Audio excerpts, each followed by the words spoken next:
तो guys Spiderman no way home के release में सिर्फ 7 हफ्ते बचे हैं और इस मूवी के डायरेक्टर ने खुद कहा है कि इसको स्पाइडरमैन का एंड गेम माना जा सकता है।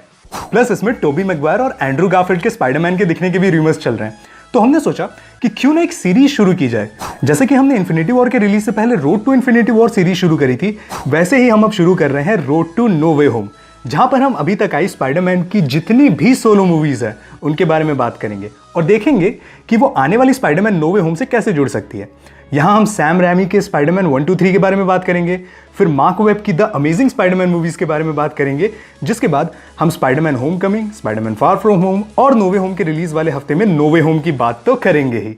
तो गाइस स्वागत है आपका road to no way home के पहले एपिसोड में, जहां पर हम बात करेंगे 2002 के स्पाइडरमैन 1 मूवी के बारे में और साथ ही साथ ये भी देखेंगे कि उस मूवी के कौन से characters Spiderman no way home से रिलेटेड हो सकते हैं। तो स्पॉयलर्स का ध्यान रखते हुए चलिए शुरू करते हैं। 2002 में आई स्पाइडरमैन 1 सैम रेमी की स्पाइडरमैन ट्रिलॉजी की पहली मूवी थी।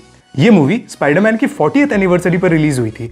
इस मूवी को बनाने में $139 मिलियन लगे थे, जिसमें वेब स्लिंगिंग सीक्वेंस ही अकेला $30 मिलियन का खर्चा करवा गया, जबकि इस मूवी ने $825 मिलियन की कमाई करी।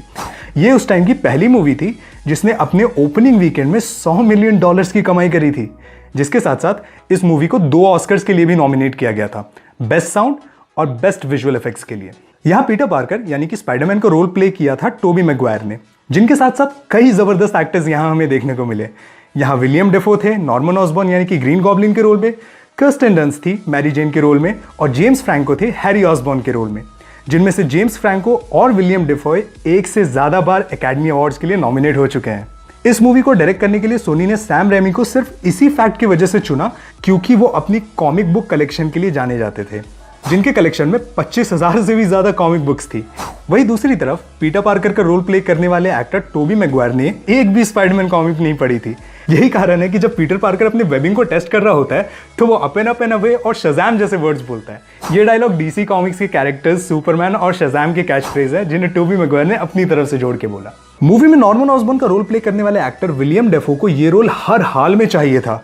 ये रोल पहले बिली क्रूडप के लिए फाइनल किया गया था, पर विलियम डेफो मूवी के प्रोडक्शन के शुरू होने से पहले बार बार सैम रेमी से मिलने आते रहे और उन्होंने लास्ट में उन्हें कन्विंस कर ही लिया इस रोल के लिए। एक बार रोल मिलते ही उन्होंने सारे स्टंट्स को खुद परफॉर्म करने का फैसला किया। उन्होंने अपने 95% स्टंट्स खुद परफॉर्म किए हैं। ये मेन कारण है कि आपको ग्रीन गॉब्लिन का सूट थोड़ा सा दुबला पतला दिख रहा है मूवी में, क्योंकि विलियम डेफो ने सूट को पतला करवाया ताकि उनके स्टंट ऑथेंटिक दिखे। इन सब के ऊपर उनका स्पाइडरमैन 2 और 3 में भी कोई रोल नहीं था, तब भी उन्होंने सैम रेमी को मनाया कि जैसे तैसे उनका रोल वहां लिखा जाए ताकि वो आगे भी दिख सकें। इसे कहते हैं डेडिकेशन। इस मूवी के प्रोडक्शन के दौरान ही 11 सितंबर 2001 में वर्ल्ड ट्रेड सेंटर पर हमला हुआ था, जिसकी वजह से सोनी ने वो सारे स्पाइडरमैन के पोस्टर्स हटवा दिए जिनमें स्पाइडरमैन के कॉस्ट्यूम के फेस में वर्ल्ड ट्रेड सेंटर का रिफ्लेक्शन दिख रहा है। ये पोस्टर्स बाद में सोनी रिकवर नहीं कर पाया, जिसका मतलब ये कुछ लोगों के पास ही पहुंचे हैं और इन्हें महंगे कलेक्टर आइटम की तरह ट्रीट किया जाता है। हैरी ऑसबॉर्न का रोल प्ले कर रहे एक्टर जेम्स फ्रैंको के बालों को ब्राउन कलर से डाई किया गया ताकि वो विलियम डेफो जैसा दिख पाए। हालांकि जब हैरी हॉस्पिटल में आंट में से मिलने आता है तब आप नोटिस कर सकते हैं कि जेम्स फ्रैंको के बालों का कलर ब्लैक है। इस मूवी में ह्यूग जैकमैन का कैमियो भी था वुल्वरीन के रोल में, जिसके लिए ह्यूग जैकमैन न्यूयॉर्क आए भी थे अपने सीन शूट करने, पर यह पूरा प्लान पॉसिबल नहीं हो पाया क्योंकि सोनी के पास एक्समैन मूवी में दिखने वाले वुल्वरीन का कॉस्ट्यूम का एक्सेस नहीं था। हैरी ऑसबॉर्न का रोल प्ले कर रहे एक्टर जेम्स फ्रैंको ने पीटर पार्कर का रोल प्ले कर रहे एक्टर टोबी मैगवायर के फीचर्स को मेंढक जैसा कहा। इस बात से टोबी मैगवायर जेम्स फ्रैंको से इतने नाराज हो गए कि उनके बीच आज भी इस बात को लेकर तनाव है। British board of film classification यानी कि BBFC ने इंग्लैंड के लिए मूवी की रेटिंग 12 दी, ये बोलते हुए कि मूवी का रिवेंज थीम और वायलेंस बच्चों के लिए सही नहीं है। इसकी वजह से डिस्ट्रीब्यूटर भी परेशान हुए और पेरेंट्स भी, क्योंकि ये रेटिंग 12 साल से कम के बच्चों को मूवी देखने के लिए अलाउ ही नहीं कर रही थी। पर उसी साल ये मूवी दोबारा रिलीज हुई जहां मूवी को 12A रेटिंग दी गई ताकि छोटे बच्चे भी ये मूवी देख पाए। सोनी और सैम रेमी ने अपनी पावर में वो सब किया जिससे वो इस मूवी को जितना जबरदस्त बना सकते थे उतना जबरदस्त बनाए। यहाँ Sony Leonardo DiCaprio, Robert De Niro जैसे बड़े एक्टर्स को हायर करने के लिए तैयार था। मूवी के पोस्ट प्रोडक्शन में सैम रेमी को कोई कमी ना होने दी गई। यहाँ तक कि सैम रेमी, मार्वल और सोनी ने कुछ लॉ सूट भी फाइट किए हैं इस मूवी को लेकर, पर तब भी उन लोगों ने हार नहीं मानी। ये कारण है कि लोग स्पाइडरमैन नो वे होम से इतनी उम्मीद लगाए हुए हैं, क्योंकि स्पाइडरमैन के मूवी राइट्स को ओन करने वाले सोनी स्पाइडरमैन की मूवीज में अपनी पूरी जान लगा देते हैं।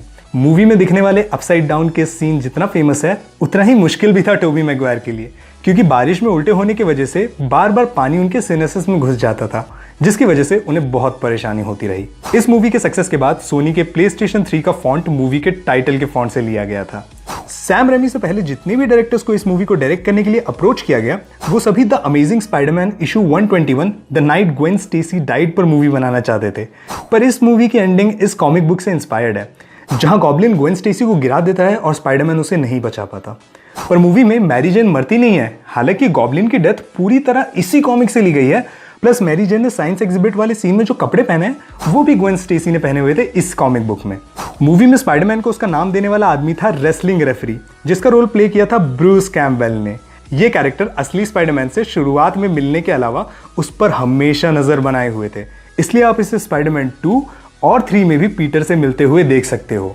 वर्ल्ड यूनिटी फेस्टिवल वाले सीक्वेंस में मैरी जेन जब गिर रही होती है, तब स्पाइडरमैन पहले उसे कैच करता है, फिर वेब शूट करके सेफ्टी की तरफ ले जाता है।